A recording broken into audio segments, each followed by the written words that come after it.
ҳамасола бахшида ба рӯзи таъсисёбии қувваҳои мусаллаҳи ҷумҳурии Тоҷикистон озмуни ҷумҳуриявии суруди сарбоз байни қисмҳои ҳарбии қушунҳои хушкигарди Вазорати Мудофиаи Ҷумҳурии Тоҷикистон баргузор мекардад ки дар ин озмун сарбозон метавонанд ҳунару истеъдоди сарояндагӣ ва навозандагии худро нишон диҳанд.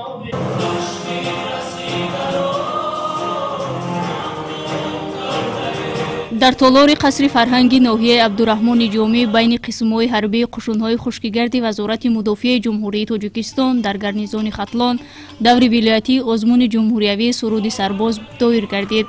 дар чорабинии афсарону сарбозон, аъзои ҳакамон ва хонандагони муассисаҳои таълимӣ иштирок доштанд.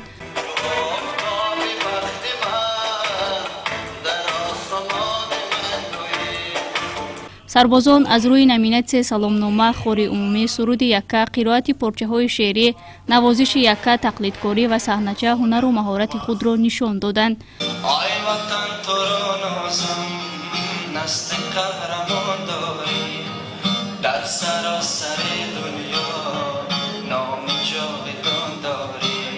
бояд қайд намуд ки артиши миллии ҷумҳурии Тоҷикистон имрӯз мактаби тарбияи насли ҷавон ба ҳисоб рафта, қисмҳои ҳарбӣ ва ҷузу томҳои он бо дастгирии бевоситаи сарфармондеҳи олии қувваҳои мусаллаҳи ҷумҳурии Тоҷикистон генерали артиш муҳтарам Эмомалираҳмон бо тамоми шароити моддию маишӣ таъмин мебошад.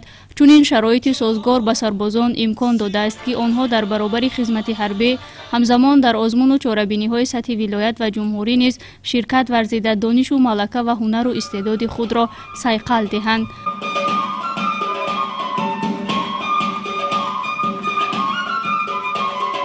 дар даври вилоятии озмуни ҷумҳуриявии суруди сарбоз аз се қисми ҳарбии сарбозон бо омодагии ҳамаҷониба иштирок намуданд.